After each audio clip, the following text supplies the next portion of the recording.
మన చండిబాబు గారికి కూడా వందనాలు. సమయాన్ని ఇచ్చిన శామ్యుల గారికి కూడా వందనాలు. మ్యూజిక్ వాయిస్ ఇచ్చిన ఆర్కెస్ట్రా గారికి కూడా వందనాలు. మిగిలిన అందరికి కూడా వందనాలు నిలుపుతున్నాను. మీ అందరికీ వందనాలు నిలుపుతున్నాను. అంశం పేరేటంటే మహాదేవుడు. ఏ దేవుడు వినబడతా గొడవలు ఎప్పుడు గట్టిగా ఆడతాం. ఓపిక లేకపోయినా అన్నం తినకపోయినా ఏం చేద్దాం, ఎంత బలం ఉన్నా బలం లేకపోయినా ఇలా కూడా అలగాడాలి గట్టిగా. ఏ దేవుడు? మహాదేవుడు. ఒకసారి వాక్యంలో ఉంటుంది, తీతురు రాసిన పత్రిక 3వ అధ్యాయం 13వ వచనంలో చదవక్కర్లేదు, చాలా మంది తీసేస్తున్నారు, చదవక్కర్లేదు. అక్కడ మహాదేవుడు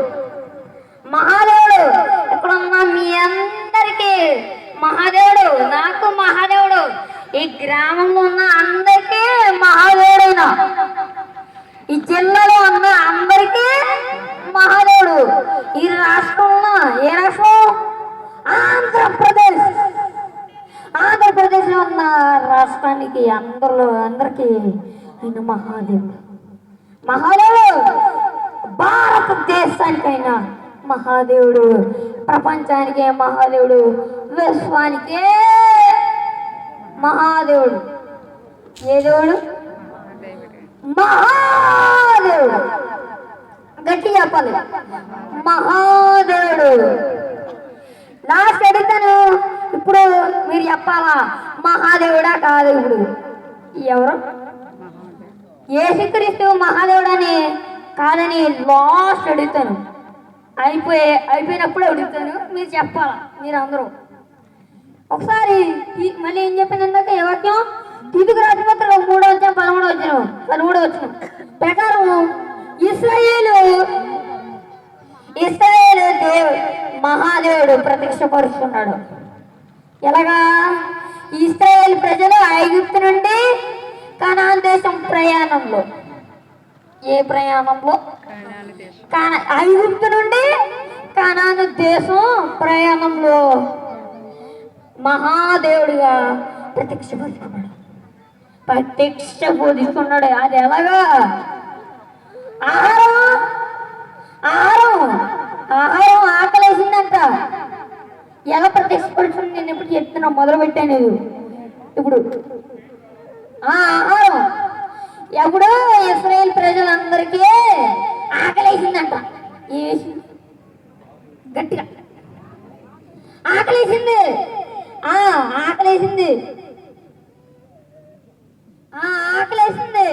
అక్కడ ఆకలేస్తే ఏసయ్యా మాకు ఆకలేస్తుంది, భోజనం పెట్టండి అని అడిగారంట. ఏమడిగారు? ఆకలేసింది, భోజనం పెట్టండి ప్రభువా అని అడిగారంట. పైనుంచి ఆకాశం నుంచి భూమి మీదకి వాళ్ళందరికీ భోజనం పంపాడంట. దాని పేరేంటంటే మొన్న. ఏంటి మొన్న?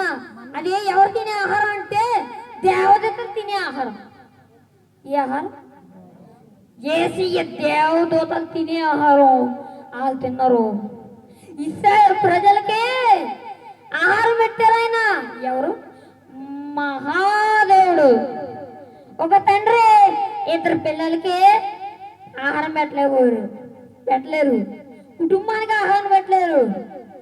ఒకడేమో ఒకసారి ఎగ్జాంపుల్ చెప్తాను వినండి. భర్త ఏమన్నాడు భార్య దగ్గర? 100 రూపాయలు చికెన్ తెస్తాను అన్నాడు. అప్పుడు భార్య ఉంది 150 రూపాయలు చికెన్ అండి అన్నది. అప్పుడు భర్త ఏం చేస్తాడు? 100 తెస్తాను అంటాడు. అప్పుడు భార్య ఉంటుంది 150 రూపాయలు తండి చికెన్ అంటది. అప్పుడు భర్త ఏం చేస్తాడు? పైకి కిందకి ఆలోచిస్తాడు. మరి కానీ మహాదేవుడు ఎంతమందికి? అక్కడ 20 లక్షల ప్రజల మంది ఉంటారు. అక్కడ కనీసం ఎగ్జాంపుల్, అక్కడ ఎగ్జాంపుల్ కాదు కానీ 20 లక్షల ప్రజల మంది ఉంటారు.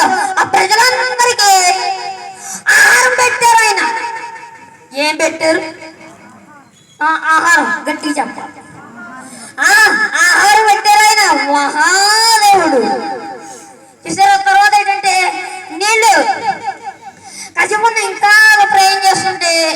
అడిగారంట, ఏమని అడిగారు? నీళ్ళు అడిగారంట. ఏమడిగారు? నీళ్ళు. చాలా మంది అనుకోవాళ్ళు వేరే దాంట్లో ఆలోచిస్తున్నారు. అనుకోవాళ్ళు నా వైపు చూడాలి, అందరూ వెనకాలోళ్ళు అందరూ నా వైపు చూడాలి. ఎదరోళ్ళే చూస్తున్నారు నా వైపు. ఏసీ ఏంటి? వాటర్ కావాలి. ఇశ్రాయేల్ ప్రజలకి ఏం కావాలి? వాటర్ కావాలి. ఏసయ్యా మాకు వాటర్ ఇవ్వండి తండ్రి, దాహం వేస్తుంది అని అడిగారంట. మళ్ళీ ఏమని అడిగారు? వాటర్ కావాలి ప్రభువా అని అడిగితే అప్పుడు యేసయ్య బండ నుండి ఏంటి? బండ నుండి నీళ్ళు ఇచ్చారు ఆయన. బండ అంటే ఏంటి? డౌట్ రావు చాలా మందికి. బండ అంటే ఏంటంటే ఏటో కాదు, రాయి. అది ఏంటి? రాయి. బండ అంటే ఆ బండ అంటే రాయి అండి. ఆ రాయి నుంచి ఈ నీళ్ళు ఇచ్చారు. వాళ్ళు కూడా ప్రయాణం చేసినప్పుడు వెనకాల ఆ బండ కూడా ప్రయాణం చేసేదంట. ఇదేంటి? రాయి ప్రయాణం, అద్దపు ప్రయాణం చేయడం ఏంటి అనుకోవచ్చు. కానీ మహాదేవుడు అలా చేశాడు. మహాదేవుడైన హలో ఎవరు?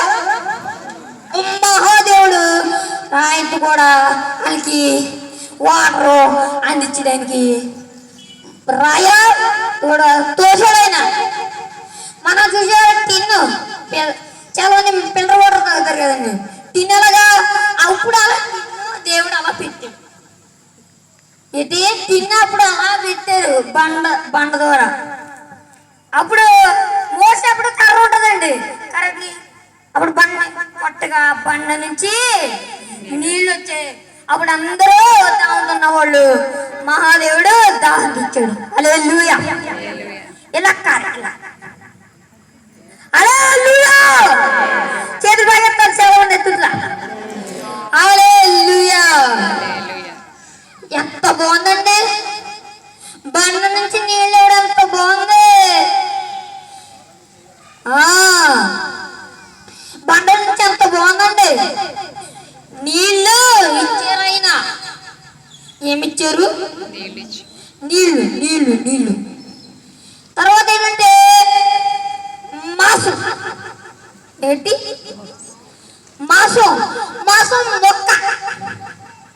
మాసం కాసేపు ఉన్నాక అలాగే వెళ్ళారంట. ఇశ్రాయేలు ప్రజలు మళ్ళీ ప్రయాణం చేశారంట. వాళ్ళకి ఏమొచ్చిందంట? మాసం తినాలనిపించిందంట. అప్పుడు యేసయ్య మళ్ళీ అడిగారంట, యేసయ్యా మాకు దయచేయండి తండ్రి, యేసయ్యా మాకు మాసం కావాలి తండ్రి అని అడిగారంట. పూరేళ్ళు మాసం దేవుడు యేసుక్రీస్తు దేవుడు మహాదేవుడు ఇచ్చారు. ఇంతకు చెప్పాను, భార్య భర్త ఎగ్జాంపుల్ చెప్పాను కదా, బాగుంది. అలాగా భార్యమో ఎంత 150, భర్త ఏమో 100. అప్పుడు భర్త ఏం చేస్తాడు? పైకి కింద పైకి ఆలోచిస్తూ ఉంటాడు. కానీ దేవుడు అలా ఆలోచించాడా? ఆ మహాదేవుడు ఆలోచించలేదు. ఎందుకంటే మహాదేవుడు కాబట్టి. హల్లెలూయా.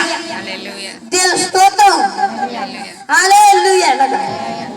హల్లెలూయా.